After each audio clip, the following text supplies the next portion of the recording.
Bienvenue sur le banc des joueurs, Diane Ouellette, responsable de communication de la Ligue de hockey d'excellence du Québec volet masculin.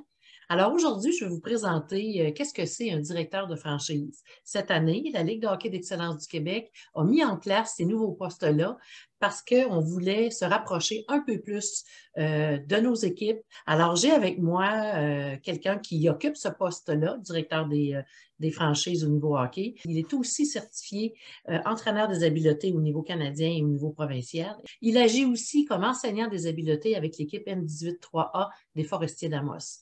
Alors, il est en Abitibi puis il couvre tout ce territoire-là. Alexandre, l'Abitibi, c'est grand, c'est immense. Tu es le seul à couvrir ce territoire-là au niveau de la Ligue de hockey d'excellence du Québec comme directeur de franchise. Moi, je suis enseignant aussi.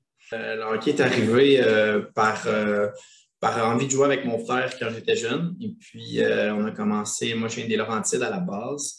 Donc, j'ai vraiment fait mon hockey mineur dans les Laurentides à la chute. Et puis, en jouant avec mon frère, on jouait souvent. Et puis, dans la rue, parce qu'on jouait beaucoup dans la rue dans ce temps-là. Oui. C'était notre gros plaisir. On n'avait pas besoin d'une patinoire pour aller jouer au hockey. Et puis, ça s'est toujours bâti. Honnêtement, je ne visais pas le niveau élite. J'allais au gré du vin un peu. J'ai commencé à faire des camps Bantam 2A dans ce temps-là, à cette époque-là. Je n'étais pas nécessairement retenu, mais je faisais mon petit bout de chemin. Et la première année de la Ligue Midget Espoir au Québec, dans le fond, j'ai fait partie de la première édition. J'ai joué à Amos au Midget 3A. Et puis, avec Serge Trépanier dans le temps. Et puis, c'était le territoire. Les équipes Midget 3, il y avait moins d'équipes, donc on devait aller jouer dépendamment de notre territoire. Et nous, c'était l'Abitibi. On avait un camp dans les Laurentides qui faisait, puis un camp à Amos, puis on joignait tout le monde ensemble. On faisait un gros camp en Abitibi. J'avais eu la chance de jouer à Amos, de découvrir un nouveau coin de pays, qui est maintenant mon coin de pays dans ma vie. Et puis, j'ai continué après. J'ai été repêché junior majeur à Cap-Breton. J'ai malheureusement pas joué là, mais j'ai fait un autre chemin qui était le réseau junior 3 dans ce temps-là parce qu'il n'y avait pas le collégial. Et je suis allé à Cougar de Lennoxville. J'ai décidé de prendre un chemin plus universitaire où est-ce que j'ai fait mon bac en enseignement en éducation physique et à l'Université de Montréal. Et puis, commencé à coacher tout de suite. Donc, je coach depuis que j'ai 21 ans. Ça va faire 14 ans que je suis dans le monde du hockey. Ça n'a jamais arrêté. J'ai la chance d'être sur la glace tous les jours. On a un programme, nous, c'est un programme sport-études où est-ce qu'on est libéré comme enseignant. Moi, ça fait partie de ma tâche enseignante, en plus d'être libéré le jour pour être avec nos équipes à Amos. Puis on a nos équipes à Rouen. Je suis plus souvent à Amos sur la glace, mais je monte à Rouen aussi durant la semaine, dépendamment des semaines. Donc, je suis complètement libéré dans ma tâche d'enseignant. C'est vraiment une particularité qu'on a où est-ce que je gère toute la semaine, je suis sur la glace avec les jeunes et nos entraîneurs viennent seulement une pratique semaine, dépendamment des équipes, pour coacher la fin de semaine. Donc, on est vraiment axé sur le développement. Tu as dit avant, j'étais avec le M18-3A que j'ai coaché aussi comme entraîneur-chef dans le passé. Donc, j'embarque au niveau du développement des habiletés aussi une fois par semaine. J'ai la chance de pouvoir faire ça. Et en plus, j'ai des camps durant l'été. J'ai pas mal d'athlètes aussi que j'ai. On est tendance à s'occuper. Un peu comme le programme de l'Académie Joël Bouchard dans les Laurentides. Dans le fond, notre entraîneur, exemple, au M15-3A, il est là et ils sont là le vendredi. Ils viennent pour tout ce qui est plus tactique, collective, système de jeu. Mais on leur laisse cette partie-là, même si on discute et on planifie avec eux. Mais nous, on s'occupe vraiment de tout le développement des joueurs. On est vraiment axé plus au niveau des habiletés individuelles. Ouais, des habiletés, tactiques individuelles, des choses comme ça. Donc, ça nous permet aussi de vraiment mettre l'emphase sur ça. Puis c'est vraiment un bout de notre programme qui est vraiment important. Plus qu'on sait en plus qu'à cet âge-là, on devrait être axé sur ça aussi. Là. Et dis-moi, quelle est ta tâche au niveau du directeur de franchise? Quand on dit qu'on est directeur de franchise, on fait quoi? Bien, cette année, il y a un programme incroyable que M. Patnaud a parlé, je pense, avec toi aussi au niveau de Hockey Canada. Il y a une entente. Ce qui est déjà le fun, c'est que j'avais déjà eu contact avec M. Corey McNabb. Donc, on envoyait un peu de notre côté au niveau des habiletés, mais là, avec la Ligue d'excellence, c'est encore plus intéressant. C'est qu'on fait lien avec tout ce qui est le contenu qu'on reçoit d'Hockey Canada cette année. On transfère, on donne aussi des tâches à nos entraîneurs qu'on a aussi d'Hockey Québec.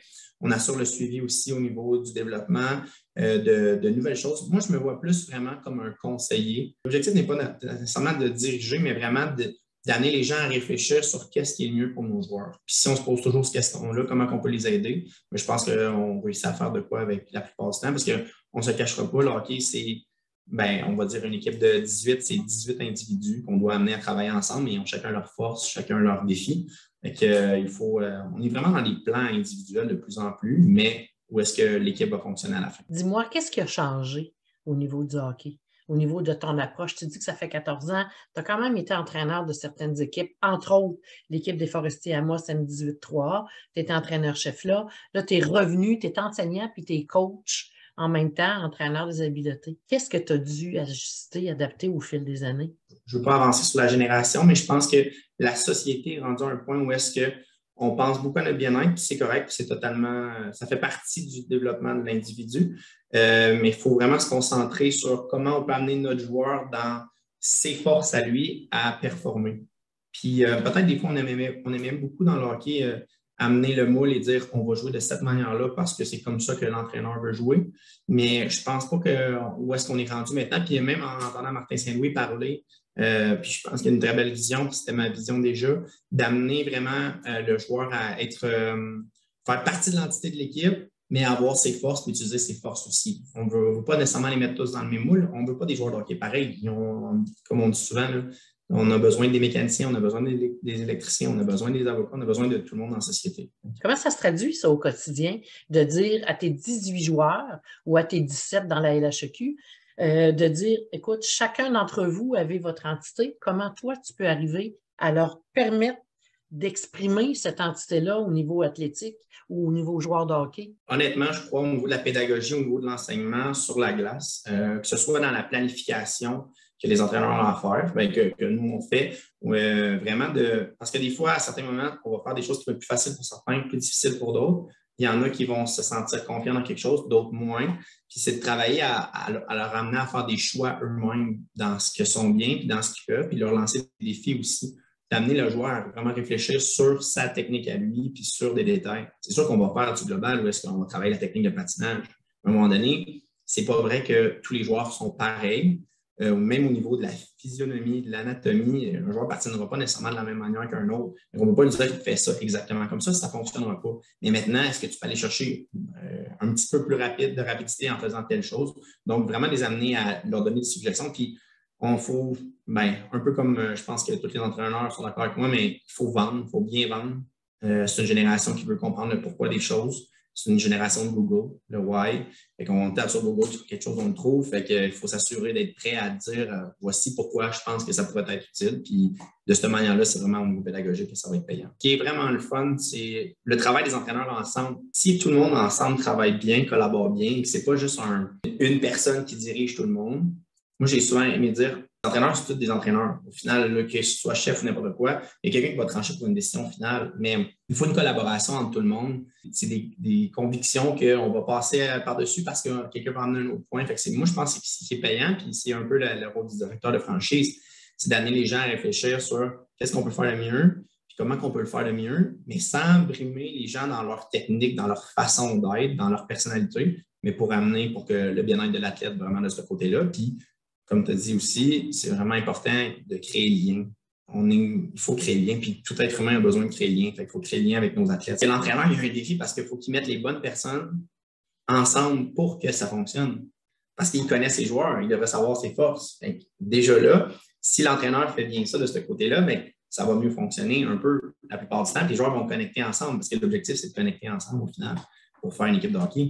Fait que, oui, les jeunes, ils ont un défi, puis il faut apprendre aussi à vivre dans l'adversité parce que dans la vie de tous les jours, on a à vivre dans l'adversité, puis à certains moments, ça va être difficile, mais il faut qu'ils vivent des réussites aussi pour gagner confiance là-dedans. Fait que je pense que c'est vraiment une balance entre vraiment l'entraîneur qui réussit à amener son équipe à travailler ensemble de la bonne manière avec les joueurs. Par exemple, un joueur qui est un bon shooter versus un joueur qui est un bon passeur, tu sais, les mettre ensemble dans des situations comme ça pour créer. Puis de ne pas hésiter, on est dans la LHEQ, c'est une ligue de développement, de ne pas hésiter à essayer des choses, pas la victoire à tout prix. Puis, je m'excuse, mais le score, oui, c'est le fun de gagner, 100%, c'est important, mais en même temps, à certains moments, si on n'essaye jamais rien, bien, on n'amène pas des joueurs à se développer non plus dans certaines situations. Puis quand ils arrivent au prochain niveau, peut-être qu'ils ne jouent pas dans cette situation-là.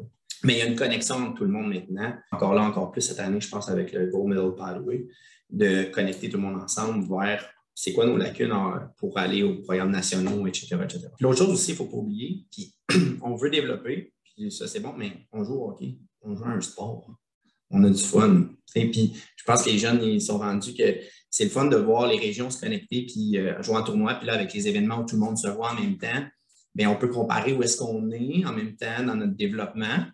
Puis des fois, ce qui est super intéressant de ce côté-là, c'est que, exemple, mon M13 3A n'est pas compétitif en ce moment, mais pourquoi l'année d'après, il bat des équipes qui le battaient tout le temps l'année d'après? Fait qu'il y a quelque chose qu'on fait de bien quelque part, il y a du développement qui se fait.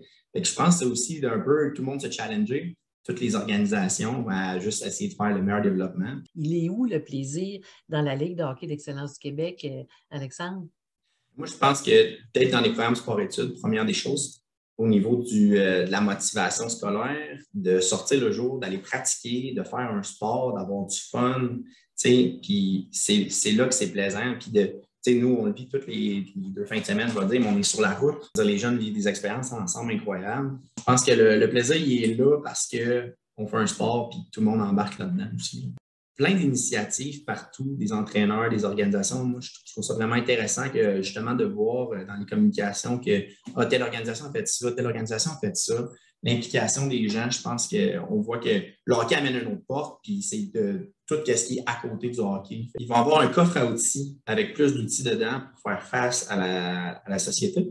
Puis le sport, le hockey, mais n'importe quel sport, je crois, amène ça. N'oubliez pas que c'est des enfants, puis qu'on est là pour avoir du plaisir, puis que c'est un sport. Puis que, honnêtement, moi, je trouve que c'est le plus beau sport au monde, puis c'est la plus belle place pour juste profiter de la vie. Parce que quand tu es sur une glace de hockey, puis on dit souvent à nos joueurs, tout le reste n'existe plus. Tu es juste sur une glace de hockey, puis tu fais quelque chose. Fait que c'est comme si tu oubliais tout le reste. Fait que profitez de chaque moment parce que ça va tellement vite, puis un jour, ben, tu te réveilles, puis tu es rendu coach, tu n'es plus joueur. Exactement. Un jour, tu es rendu à redonner avec plaisir. C'est ça quand même. Hein? Bien, merci beaucoup, Alexandre, pour ton temps. Puis on va te souhaiter bonne chance pour la saison 2022-2023. Continue ton travail et merci d'être là. Merci pour l'invitation.